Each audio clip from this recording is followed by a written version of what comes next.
तो गृह मंत्री अमित शाह पश्चिम बंगाल के दौरे पर हैं। 2 दिन का उनका दौरा है। आज बांकुरा में उनके बहुत सारे कार्यक्रम हैं। बांकुरा पहुंच चुके हैं अमित शाह और कार्यकर्ताओं से सीधी उन्होंने मुलाकात भी की है। आदिवासी के घर पर दिन का भोजन भी करेंगे। वहां की तैयारियां भी हो चुकी हैं और इस दौरे का असली मकसद बंगाल में पार्टी में जान फूंकना है। शाह ने सीधे कह दिया है कि राज्य में ममता सरकार के खिलाफ आक्रोश है। सुनहरा बंगाल का वायदा भी उन्होंने किया है। 2 दिन का दौरा है। बीजेपी संगठन की बैठक में हिस्सा लेना है। आज आदिवासी के घर में भोजन भी करेंगे और सीधे सीधे ममता सरकार पर आरोप लगाया कि चाहे वो आदिवासी हो, चाहे वो किसान हो, चाहे वो गरीब तबका हो, केंद्र से मिलने वाली मदद उन तक नहीं पहुंचती है। भगवान बिरसा मुंडा की प्रतिमा को श्रद्धांजलि देकर मेरे 2 दिन के बंगाल दौरे की शुरुआत हुई है। कल रात से मैं बंगाल में हूं। जहां पर भी गया इसी प्रकार का उत्साह, इसी प्रकार का स्वागत दिखाई पड़ता है। एक और तो ममता सरकार के प्रति भयंकर जनाक्रोश दिखाई पड़ता है और दूसरी ओर श्री नरेंद्र मोदी के प्रति एक आशा और श्रद्धा दिखाई पड़ती है कि बंगाल के अंदर परिवर्तन श्री मोदी जी के नेतृत्व में ही आ सकता है। जिस प्रकार से दारुण गरीबी के अंदर फंसे हुए बंगाल में मोदी सरकार ने भेजी हुई सारी सुविधाएं, मदद और बंगाल के लोगों को अपना जीवन धोरण सुधारने के लिए जिस प्रकार का आश्वासन भारत सरकार ने दिया है वो लोगों तक नहीं पहुंच रहा है। मैं इसी क्षेत्र की बात कर लूं, आदिवासी बहुल क्षेत्र के अंदर न आदिवासियों के लिए जो घर के पैसे भेजे हैं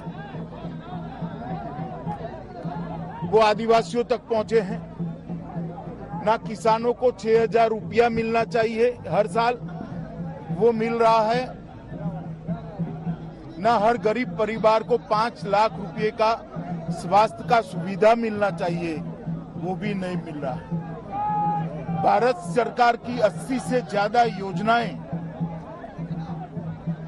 जो गरीब, दलित, आदिवासी और पिछड़े लोगों के लिए है उसको ममता सरकार रोक कर बैठी है।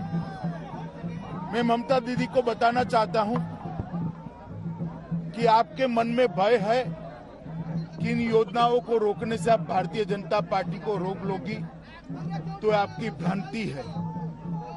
आप एक गरीब लोगों के लिए मोदी जी ने जो 6,000 रुपया प्रति साल भेजा है वो पहुंचने दीजिए, स्वास्थ्य की सुविधाएं पहुंचने दीजिए, शौचालय पहुंचने दीजिए, इनका घर उन तक पहुंचने दीजिए, तो शायद थोड़ा बहुत भी आपके लिए सोचेंगे।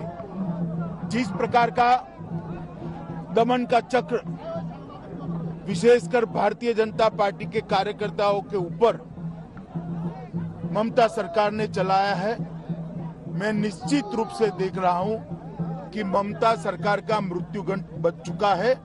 आने वाले दिनों में यहां भारतीय जनता पार्टी की 2/3 बहुमत की सरकार बनने जा रही है। मैं आज बंगाल की जनता को अपील करने आया हूं कि बंगाल एक सरहदी प्रांत है। देश की सुरक्षा बंगाल की आंतरिक सुरक्षा के साथ जुड़ी है। देश की सुरक्षा को सुनिश्चित करने के लिए, बंगाल के युवा को रोजगारी देने के लिए और बंगाल के गरीब लोगों को दारुण गरीबी से बाहर निकालने के लिए इस सरकार को उखाड़ कर फेंक दीजिए। एक मौका भारतीय जनता पार्टी को दीजिए।